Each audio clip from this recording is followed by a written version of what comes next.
When I was a child, like a lot of British families, we used to go to Devon quite a lot because my mum liked it a lot there, and because she'd been when she was a child, because her father and his brother had been evacuated there during the war, and so he'd taken her a lot. And the brother still lives there, and has lived there most of his life. And I enjoyed it there because it's a very rural place, and I live I live in quite a suburban place, so it was nice to be among the cows and the brambles and all that. And the house itself was nice. It was a little old kind of house, miles from anything, and it smelt of boiled potatoes, and we'd always go in there and sort of look around, and it looked like, the decor hadn't changed since the 1960s, and it was quite interesting to be in. And he would sit there, and the great aunt would sit there, and they would just talk to us, and me and my sister would kind of sit, because, we didn't really know them that well. We went there occasionally, but we enjoyed being there. And we'd listen to them talk, and I was a child, so I didn't really know much about linguistics or anything like that. I didn't really fully appreciate the way they both spoke, and he spoke more than she did, and he was less Devonian because he'd spent his childhood in London, or a lot of his childhood in London. But he still had aspects of kind of Devonian West Country dialect. And I picked up on certain things, and I'm going to talk about those things a little bit during this, over the course of this video, and also about other things about West Country speech. So, in order to give a sample of West Country speech, very broad West Country speech for somebody who's not heard it before, I will play a sample now. That's the thing I never got on a tractor. No. Of course, they wasn't built much when... No. It used to be all horses, didn't it? All horses, yes. And that's the best. You can grow better crops behind horsepower than you can those tractors. They tractors pushes it down too hard. And that was from the Autumn Dialect Survey from the 1960s. I'm not sure exactly the year, but I'll put it on the screen. So it's... They didn't speak that broadly, but they kind of had semblances of that. They had the accent, and they had certain aspects of the syntax. And most of the times that I've mentioned... Sorry if the train gets in the way, it makes a horrible noise. Most of the times that I've mentioned West Country pronunciation, at least, in these videos, is when I've been comparing it to Southeastern English accents of the 1600s, because when you listen to reconstructions of David Crystal's reconstruction of Shakespeare's English and things like that, they come out sounding a lot like West Country accents, modern West Country accents. So the first thing I'm going to do is have a little bit of a comparison, so we can actually nail down what are the similarities between West Country accents and, sort of surrounding London 1600s accents, and what are the differences, because there are big differences as well as similarities. To give a couple of spoken examples: mind keep your corners right. Mind keep your corners right. And keep your corners right, yeah. Of course they don't know what work is today from then. Of course, they don't know what work is a day from then. This is always going to be clouded by the fact that there's a lot of evidence of several different accents around London in the 1600s. And there are lots of different dialects within the West Country, but superficially those sound similar to each other, and to Irish accents and to accents from Norfolk. And I think this has a lot to do with the way that accents and dialects spread.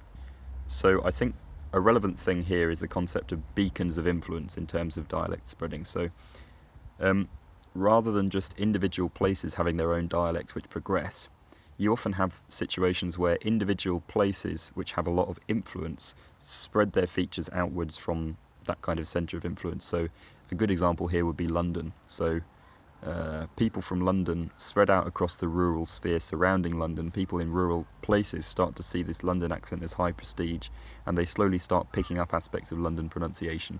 So a few hundred years down the line, you have places quite far away from London with what sounds a little bit like 300-year-old London speech. So I think a lot of aspects of West Country speech tell us more about London accents in the 1600s than they do about West Country accents in the 1600s. And you can see this exact same thing happening over the last 100 years. So accents around Kent and areas close to London naturally develop features like non-rhoticity, so dropping r sounds after vowels and things like that. And those features have spread out from London over the last 150 years, so that's the exact same process happening again. So diphthongs in some West Country accents might be smoother than in modern London accents, so no instead of no. The onset of certain diphthongs might be differently placed or more centralised, like house or time, and these accents retain that rhoticity, so cart instead of cart. The r is pronounced fully after a vowel, cart rather than cart, like in my accent. The difference here is that there's evidence for more r trilled r's in Shakespeare's time, either in all positions in a word or a rolled r before a vowel and an approximant r after a vowel. So an example of that would be rare, rare. But there are things that seem to be uniquely West Country, and those things have either developed more recently than the 1600s just in West Country dialects, or it's also possible that they were just there anyway and stuck around despite London influence. And that's before we even get into the syntax, which preserves certain things a bit differently than Standard English does. Probably the most obvious feature of pronunciation is that voiceless fricative sounds f, s, th become voiced, and they merge with the voiced sounds v, z, th. So in that example you heard, a second ago you heard vrom instead of from. Feather would become veather. Of course, they don't know what work is a day from then. And it might seem like such a massive merger of phonemes might make things confusing, and it might make certain words, easy to confuse with each other. But it doesn't really, because in Old English there were only 3 pairs of these phonemes anyway. However, it's important to note that the system in Old English worked a little bit differently, so this probably isn't a direct holdover from the Old English system. And another thing is that plosive consonants like p, t, k often have no audible release. So normally with a plosive consonant, the tongue goes to the place of articulation in the mouth. There's a build-up of air, and then there's a burst when that air is released, p, t, k. But sometimes, even though the tongue goes to the right place, there's no audible release of the air. I'm saying audible in a really weird way. There's no audible release of the air. So an example of that is the word arter. Arter that, arter that. Prepositions are used a bit differently, so the word to can be used in a similar way to the word at in Standard English. So the Standard English sentence, where's he at, in some West Country dialects would become where's he to. And that's not that surprising, because prepositions have very, very vague definitions that change a lot. So to illustrate that, if you try and think of a definition of to or in that encompasses all of their meanings, you'll probably struggle, just because they're very difficult to pin down. And as a result of that, they can the meanings can shift around a lot. I've explained in a previous video about the survival of a certain Old English prefix in West Country dialects until very late on. So to recap that, in German, where you'd see the prefix ge, as in gesungen, gemacht, in front of a past participle, you would see je in the same place in Old English, so gesungen, gemacht. And some West Country speakers were still using a remnant of that prefix well into the 1900s, so I have a sung, I have a maid. And this might have survived for the same reason as the word bist also survives in the West Country, as in thou bist. There's some suggestion that these things have survived in West Country dialects better because it's as far as you can possibly get from anywhere that there were Scandinavian settlers. So it's as far from Norse influence as you can get while still being in the UK, although that could just be a coincidence. But the pronouns are the really interesting thing, and this is one of the things I picked up on when I was a child, although I couldn't obviously articulate it very well. The pronoun system differs a little bit across the West Country. So in most places today, the Standard English system is used. So we'll look to 100 years ago or even 60 years ago. Even then, in some places, the standard system was used. But in some places, it looked like this.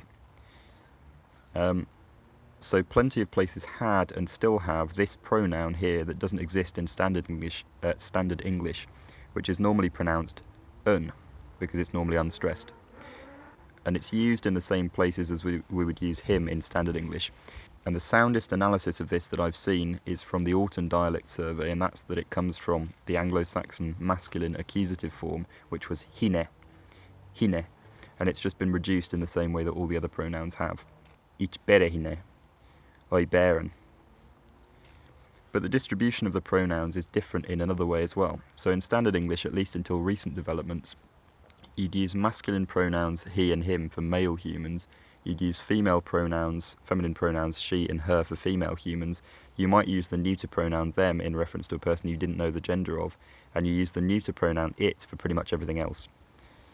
In West Country English, it didn't work that way, and it still doesn't for some people. So you'd use the neuter pronoun it for uncountable nouns like water or clay or things like that, so substances that are uncountable. You'd use feminine pronouns for female humans, and you'd use masculine pronouns for everything else. So my great uncle would refer to a chair as him, the fireplace as him, a window as him. He'd refer to the wood as it, but he'd refer to an individual piece of wood as him because that's countable. So he didn't think these things were men, just as someone speaking a language of grammatical gender doesn't think a table is a woman. That's just the way pronouns are categorised for him. So the sentence, can run fast in 'em, is perfectly allowed in some broad West Country dialects. So if we break it down, her is the nominative third person female pronoun similar to she in standard English, and then the in 'em part at the end is just to check agreement with the sentence. But clearly even that works a bit differently than in standard English, so I'd say she can run fast, can't she? Which basically inverts the phrase she can to check that the listener agrees with me. But the way this works in the West Country is similar to how it works in some London dialects, so I'll take a quick detour over to London to explain how that works.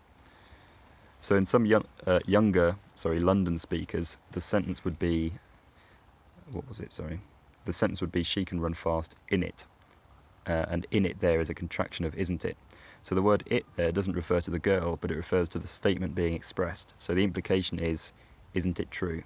So she can run fast in it could be translated as, isn't it true that she can run fast? And for speakers that have this, it tends to permeate the entire dialect. So if somebody said, I missed the train today, instead of responding, did you? You could respond, is it? So, I missed the train today. Is it? Yes. And in many of those dialects, it's perfectly grammatical to say that. So to go back to the West Country, you'll remember I said that him, the masculine pronoun, will be used to refer to any countable noun that isn't human. And facts are treated as countable. So the fact that she can run fast is countable in the grammar of the language. So him is the appropriate pronoun to refer to that fact. That would be my analysis anyway. You could analyse it possibly a different way. And that's the kind of thing that certain people will say is a deformation or a bastardisation of standard English. But you've got to bear in mind that, 1,000 years ago the English pronoun system looked like this, and nobody speaks like that anymore. So, everything is in some way a bastardisation of what came before it, and we can't trace things all the way back. So, the West Country system is a perfectly functional alternative to the standard English system, as any pronoun system is. Otherwise, people wouldn't have spent so long using it. So to sum all this up, I'll go through the lyrics of the Wurzel's song, The Blackbird, and I won't actually play the song in case I get copyright striked, but I'll read the lyrics out, I'll put them on screen, and I'll put little annotations. I won't try and do the accent for the entire song because I'm sure I'll mess something up. And there are numerous West Country accents anyway, so you can look up the song if you want. It's The Blackbird by the Wurzels, I think that's what it's called. But the lyrics are as follows. Where be that blackbird to? I know where he be. He be up yon wurzel tree, and I be after he. Now I sees he, and he sees I. Buggered if I don't get'n. With a girt big stick, I'll knock 'en down. Blackbird, I'll have he. Thank you very much for watching, and I will talk to you next time. I've got some interesting videos, one about African American vernacular English, one probably a bit more seasonal about this time of year in the Anglo-Saxon mind. So thank you very much for watching, and I will see you next time.